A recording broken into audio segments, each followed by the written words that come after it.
A cada dia, mais de 1000 carros são roubados no país, praticamente 2 por minuto. E você sabe quanto um ladrão ganha pelo seu veículo?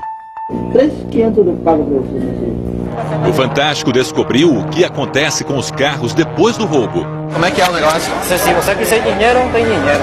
Tem arma, se você quer trocar, Na troca do carro. troca do carro. O nosso ponto de partida é Porto Alegre, estacionamento do aeroporto Salgado Filho. Assim que chega, a equipe da Polícia Civil Gaúcha encontra 2 carros clonados. O local virou um depósito para os bandidos.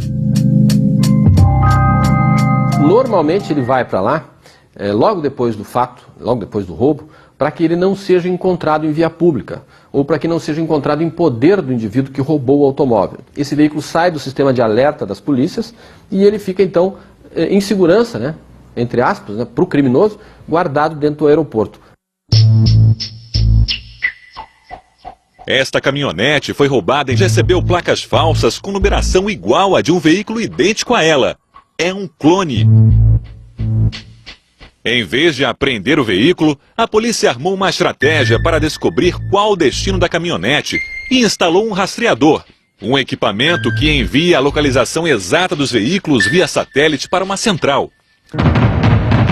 O rastreador indica que a caminhonete roubada que estava no aeroporto se movimentou, saiu de Porto Alegre e percorreu 1.200 quilômetros até Guaíra, na fronteira com o Paraguai.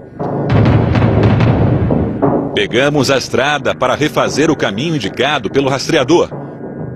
O mapa indica que o bandido fez uma parada e dormiu neste hotel. Também aponta que o ladrão passou por pelo menos 12 postos de polícia rodoviária até chegar a Guaíra. Informados pelos investigadores, policiais no Paraná apreenderam a caminhonete. Com ela, a polícia achou documentos falsificados. Para descobrir a fraude só com equipamento especial. Se a polícia não tivesse agido, para onde iria a caminhonete? Provavelmente para o Paraguai, segundo o policial. Esses veículos eles são roubados aqui e revendidos ou trocados por droga ou em valor mesmo, em espécie. A poucos quilômetros de Guaíra fica a fronteira com a cidade paraguaia de Salto del Guairá. Descobrimos que, para fugir da fiscalização, as quadrilhas atravessam os carros em balsas improvisadas, como mostram estas fotos. A travessia é feita a partir de portos clandestinos nas margens do lago de Itaipu. A partir do momento que o carro chega a essa margem, logo depois está em solo paraguai. Depois, lá para o outro lado, a gente não tem um controle mais para onde que vão. Só que eles não voltam para o Brasil, né? Em Salto del Guairá, o repórter Giovanni Grisotti entrou na casa de um receptador. Ele diz que paga R$400 de propina aos policiais paraguaios para cada carro roubado que entra na cidade. Quando o carro entrar aqui, você tem que pagar para a polícia, para ele não catar de você. Ah, é? Você tem que pagar. Você paga R$400. Por isso tem um monte de carro sem placa, hein? Tem um monte. Procurada pelo Fantástico, a Embaixada do Paraguai disse que o governo só vai falar sobre a denúncia depois que esta reportagem for ao ar. Nas ruas de Salto del Guairá, carros sem placas são comuns. Encontramos também veículos roubados no Brasil com a identificação original. Este Santana foi furtado em Indaiatuba, interior de São Paulo. O Fantástico conseguiu encontrar o verdadeiro dono. Quando ele viu as imagens, ficou surpreso. Um absurdo, né? Mesmo estando em outro país, né? Que eu imaginei que já tivesse sido desmanchado, né? Fosse para um desmanche. Agora, depois de 5 anos, e conservado ainda, hein? O Fantástico obteve o ranking das cidades com a maior proporção de furtos e roubos de veículos. Entre as 10 primeiras, 6 são do estado de São Paulo. Se você pega o mapa de São Paulo, você vai ver uma grande concentração nos municípios de renda mais elevada e nas regiões metropolitanas, né, de São Paulo, região metropolitana de Campinas e de Santos. Porque existe também, nessas áreas muito adensadas e urbanizadas, um mercado grande de peças ilegais, né? Mas São Paulo aí, vamos dizer, paga um pouco o preço de ser um estado rico. A campeã é a cidade de Diadema. Márcio que o diga. E eu fui assaltado 5 vezes. 4 vezes foi mão armada e 1 vez foi furto. Tem seguradora que não quer nem ouvir meu nome. O avanço tecnológico mudou a forma de agir dos ladrões. Em vez de furtar, isto é, levar carros sem que os donos percebam, os bandidos estão ameaçando os motoristas, ou seja, roubando. A indústria do crime começou a entender que deveria atacar, através do roubo, com o condutor junto, porque faz com que ele desligue, possibilidades de algum alarme, faz com que haja bloqueio nos rastreadores, enfim, uma série de mecanismos contrários àquilo que está acontecendo no veículo que está sendo roubado. Com o rastreador é possível localizar o carro e ouvir o que está sendo conversado dentro dele, até pelo celular. Isso é fundamental num caso de sequestro. Veja o teste que fizemos. A gente está saindo agora aqui do bairro Floresta, um dos bairros mais movimentados da cidade. Mas os bandidos arranjaram um jeito de enganar esse mecanismo de proteção dos motoristas. Na internet e em lojas do Paraguai, encontramos esse equipamento, um bloqueador de GPS. Com ele, o sinal do rastreador é cortado e fica impossível descobrir onde o automóvel foi parar. E vende bastante? Vende. Uma ameaça a mais para as vítimas. Este advogado perdeu o irmão em um roubo de carro em 2008. Há 3 meses, foi ele quem ficou na mira da arma dos ladrões. Houve a menção de levar a mim, como era o dono da caminhonete, junto, eu resisti a isso, que ali eu estava entre a vida e a morte. No começo da reportagem, você viu como uma caminhonete roubada no Rio Grande do Sul foi parar na fronteira do Brasil com o Paraguai. Agora a equipe do Fantástico vai seguir outra pista no país vizinho. Nosso destino é Ciudad del Leste. Cruzamos a Ponte da Amizade sem qualquer abordagem. Segundo a Receita Federal, apreensões são feitas por denúncia ou amostragem e a fiscalização está voltada para contrabando.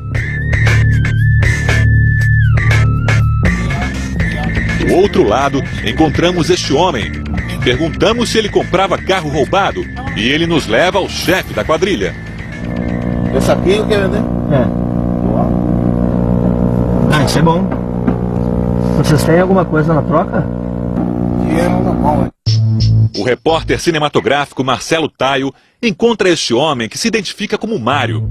O paraguaio diz que está disposto a comprar nosso carro. E não é só dinheiro que ele tem para oferecer. Ah, mas me explica uma coisa, como é que é o negócio? E você, se você quiser dinheiro, tem dinheiro. Tem arma, se você quer trocar. Na troca do carro. Troca do carro. A oferta é grande e ele garante que entrega as armas direto no Brasil. Ponto 40, tem 9mm, a partir de que você quiser. Quanto vale uma ponto 40? 1.800 por aí, 1.800. Fuzil. Ponto 30, nem ponto 30. Fuzil não. Também 16. Metralhadora. Tem tudo. E como é que é pra passar com isso? Ou entrega lá do lado de lá? Entrega pra você, se você quer por Rio, à noite, madrugada, a gente entrega pra você lá. E se você quer passar, não você. Entrega a arma. A operação da polícia que nós acompanhamos começou em maio. O objetivo: prender os brasileiros que levam os carros até a fronteira. Por isso, os policiais instalaram um rastreador na caminhonete que foi levada para a cidade paranaense de Guaíra. A polícia poderia ter apreendido o veículo no aeroporto, em Porto Alegre, mas deixou que fosse movimentado como estratégia para pegar a quadrilha. Nove pessoas foram presas, a maioria esta semana. Uma delas é esta advogada. Seguimos a mulher antes da prisão. Ela circulava em um automóvel clonado, com placas frias e documento falso. Durante a operação, Dora Luiza Vargas não reagiu à ordem de prisão.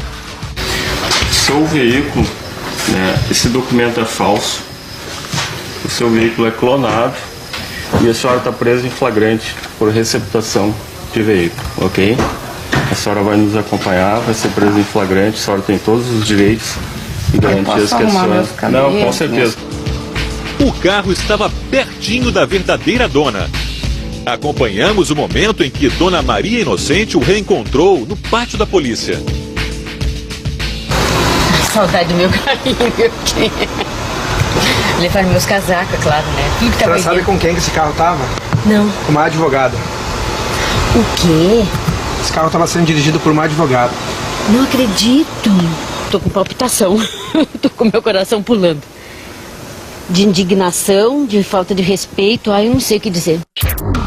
Mesmo que ela tivesse visto o carro na rua, não ia saber que era o seu. A placa foi clonada de um veículo idêntico que está à venda em Santa Catarina. Clonar um carro é fácil. No coração de São Paulo, a placa diz que esse homem compra ouro.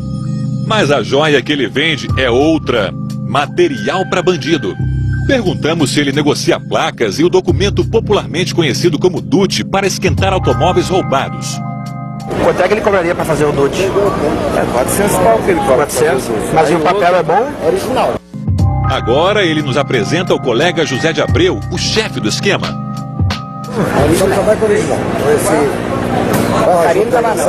Não, eu te compro. E só que eu vou precisar de 2 placas também.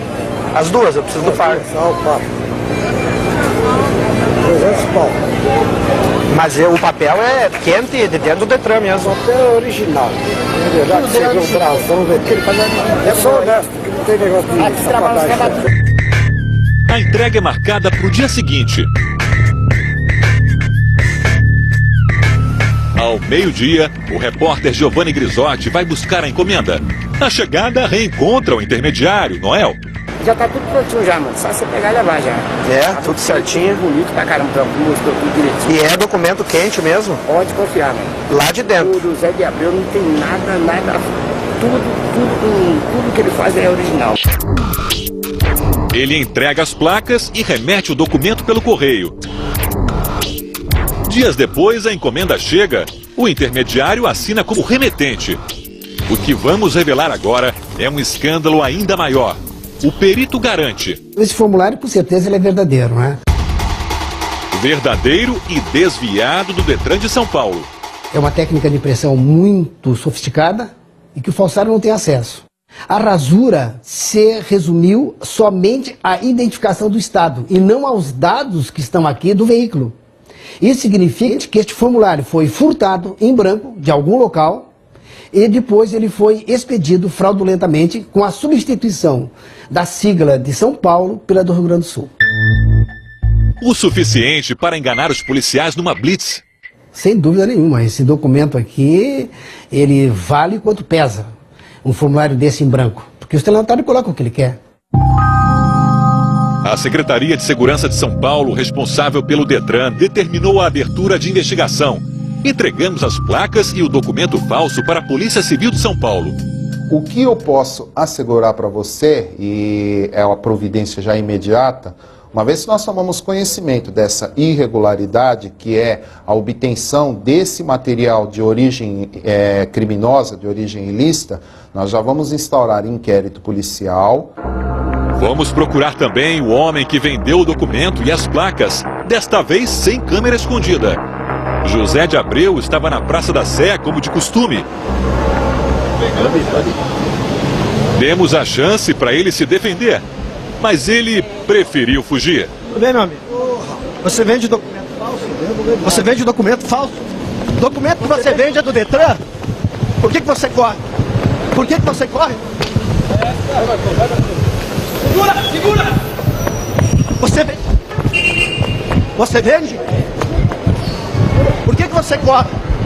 Eu só quero falar com você. O documento que você vende é do Detran? O documento que você vende é do Detran?